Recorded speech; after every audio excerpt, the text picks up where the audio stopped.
নমঃ শিবায়। জ্যোতিষশাস্ত্রের এই বিশেষ অনুষ্ঠানে আপনাদের সকলকে স্বাগত।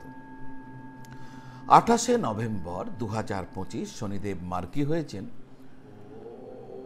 অর্থাৎ তিনি বক্রী ছিলেন, তিনি এবার সোজা পথে চলে এলেন, মার্গী হলেন। তো শনিদেবের এই যে চাল বদল নিশ্চিতভাবে অনেক কিছু বদলে দেবে। তো কি হতে চলেছে আপনাদের যাদের মেষ রাশি, আমার আলোচনা আজকে বিষয়বস্তু তাই।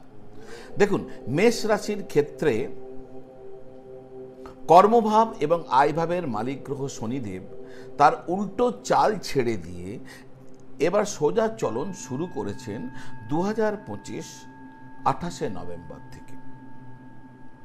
আর তার এই সোজা চলার প্রভাব আপনার জীবনে 2026 27 জুলাই পর্যন্ত চলবে। তো কি পরিণতি নিয়ে আসতে চলেছে আমি আগেই বলেছি, এটাই আলোচনার বিষয়বস্তু। জানা যাক শনিদেবের এই চলন আপনার জীবনকে বেহাল করতে চলেছেন না আপনার জীবনের হালকে ফিরিয়ে দিতে চলেছেন। দর্শক বন্ধু, মূল আলোচনায় যাব, কিন্তু তার আগে আপনারা যারা আপনাদের জন্মপত্রিকা আমাকে দেখাতে চাইছেন, যাবতীয় জ্যোতিষ জিজ্ঞাসার উত্তর পেতে চাইছেন, জন্ম পত্রিকা সম্বন্ধে জ্যোতিষীয় যাবতীয় জিজ্ঞাসা সম্বন্ধে আমার কাছ থেকে জানতে চাইছেন, তাহলে এই স্ক্রিনে নাম্বার দেওয়া আছে 9830564500, ওই নাম্বারে ফোন করে বা হোয়াটসঅ্যাপ করে যোগাযোগ করলে আমার অফিস থেকে বলে দেবে অনলাইন পদ্ধতির দ্বারা, অর্থাৎ ভিডিও কল মারফত, টেলিফোন কল মারফত বা সরাসরি কিভাবে আমার সাথে যোগাযোগ করতে পারবেন।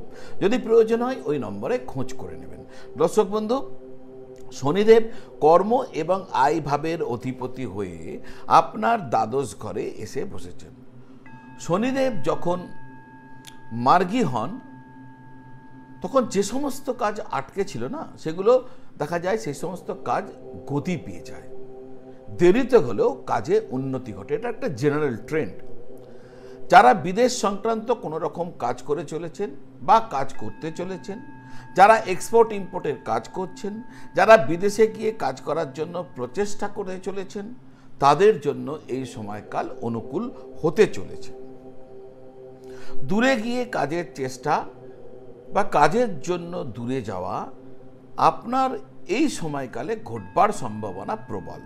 যারা এখনো চাকরি পাননি, চাকরির জন্য প্রচেষ্টা করে চলেছেন, আপনাদের উচিত হবে একটু দূরে গিয়ে, বাড়ি থেকে দূরে গিয়ে বা রাজ্য থেকে দূরে গিয়ে বা অঞ্চল থেকে দূরে গিয়ে কাজের চেষ্টা করা।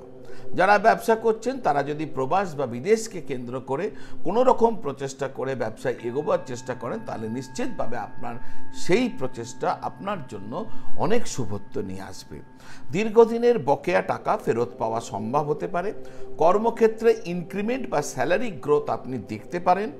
নতুন ইনকাম সোর্স সৃষ্টি হতে পারে। ব্যবসায় বড় ভালো অর্ডার পাওয়া সম্ভব হতে পারে। কর্মক্ষেত্রে পদোন্নতি বা দায়িত্ব বৃদ্ধি পেতে পারে। উচ্চপদস্থ মানুষের সাহায্য পাবেন। দীর্ঘদিন ধরে আটকে থাকা কাজ হঠাৎ সমাধান হয়ে যেতে পারে। সরকারি কাজে আপনি অগ্রগতি দেখতে পাবেন। এই সময়কালে একটা জিনিস সম্পর্কে আপনি 100% নিশ্চিত থাকতে পারেন যে এই সময়কালে কোনো শত্রু আপনার কোনো ধরনের ক্ষতি করতে পারবে না। প্রেমের সম্পর্কের ক্ষেত্রে ভুল বোঝাবুঝির প্রবণতা কমে যাবে। প্রেমের সম্পর্কের ক্ষেত্রে স্থায়িত্ব দেখতে পাবেন। যাদের বিবাহ প্রচেষ্টা চলছে তাদের বিয়ের কথা ফাইনাল হয়ে যেতে পারে। দাম্পত্য ক্ষেত্রে তালমিল নিশ্চিতভাবে বজায় থাকবে। স্বাস্থ্যক্ষেত্রে নজর রাখবেন। যারা জয়েন্ট পেন, এই ধরনের জয়েন্ট পেন, হাড়ের ব্যথা, সন্ধির ব্যথার সমস্যায় রয়েছেন, তারা বিশেষভাবে সতর্ক থাকবেন। পেটের সমস্যা, গ্যাসের সমস্যা আপনাকে বিব্রত করতে পারে, সুতরাং খাওয়া দাওয়ার বিষয়ে সতর্ক থাকবেন। আপনার কথাবার্তা একটু নজর রাখতে হবে, উগ্র হয়ে উঠতে পারে। আপনার ঘনিষ্ঠ আত্মীয় স্বজনদের সাথে বিরোধ ঘটতে পারে, তাই এক্ষেত্রে একটু খেয়াল রাখবেন। যেহেতু আপনার রাশিতে শনিদেবের 7.5ও শুরু হয়েছে, সুতরাং আপনাদের একটা বিষয় সবসময় মনে রাখতে হবে, এই সময়কালে নিজেকে যতটা সম্ভব পরিশ্রম করা, পুণ্য করা, বিভিন্ন রকমের দান করা এবং আধ্যাত্মিকতার সাথে নিজেকে জুড়ে রাখা। যেহেতু শনিদেবের 7.5 চলছে, তাই আপনার উচিত হবে এই বছর পর 5 শনিবার সন্ধ্যাকালে যে কোনো অশ্বত্থ গাছের নিচে গিয়ে 5টি মাটির প্রদীপ আপনি জেলে দেবেন। প্রথম প্রদীপ যখন আচ্ছা, ওই যে 5টি প্রদীপ জ্বলছেন 5টি দেবতার উদ্দেশ্যে, পঞ্চদেবতার উদ্দেশ্যে। প্রথম প্রদীপ ভগবান গণেশের জন্য জ্বালবেন, ঘি দিয়ে রাখবেন মাটির প্রদীপ, বলবেন ওম গণেশায় নমঃ বলে জেলে দেবেন। দ্বিতীয় প্রদীপ ঘি দিয়ে ওম নমঃ শিবায় বলে জেলে দেবেন। তৃতীয় প্রদীপ ঘি দিয়ে ওম ভৈরবায় নমঃ বলে জেলে দেবেন। চতুর্থ প্রদীপ আপনি হনুমানজির জন্য জ্বালতে পারেন, এবং সেটাও আপনি চামেলের তেল বা ঘি দিয়ে জ্বালতে পারেন। ও বলতে পারেন শ্রী হনুমতে নমঃ বলে জেলে দেবেন। এবং পঞ্চম প্রদীপ সর্ষের তেল দিয়ে জ্বালবেন আর বলবেন শনিশ্চরায় নমঃ বলে। এইভাবে পরপর 11 শনিবার সব থেকে ভালো হয় পঞ্চদেবতার উদ্দেশ্যে 5টা প্রদীপ এবছর, মানে এবছর মধ্যে এই 7.5 চলাকালীন আপনি জেলে দেবেন অশ্বত্থ গাছের নিচে গিয়ে। পরপর 5 শনিবারও জ্বালাতে পারেন, আর পরপর 11টি শনিবারও জ্বালাতে পারেন। আপনার সামর্থ্য, ইচ্ছা, পরিশ্রম তার উপর নির্ভর করছে। দর্শক বন্ধু, এই যে আমি বেশ কিছু পজিটিভ কথা বলে গেলাম আপনাদের জীবনে ঘটতে চলেছে, এগুলি কি সমস্ত মেষ রাশির মানুষদের ক্ষেত্রে ঘটবে, অর্থাৎ সবাই সমানভাবে পাবেন? তাহলে এর উত্তর হচ্ছে না। তার কারণ আপনার জন্মপত্রিকাতে শনিদেবের অবস্থান কেমন, তার বলাবল কেমন, শনিদেব আপনার জন্মকুণ্ডলিতে কোথায় রয়েছেন তার উপর নির্ভর করছে। শনিদেব যদি আপনার জন্মকুণ্ডলিতে 6, 8, 12 নম্বর ঘরে বসে থাকেন, বা তিনি আপনার মেষ রাশিতে বসে থাকেন, তাহলে এই কথাগুলো আপনার জন্য একদমই মিলবে না।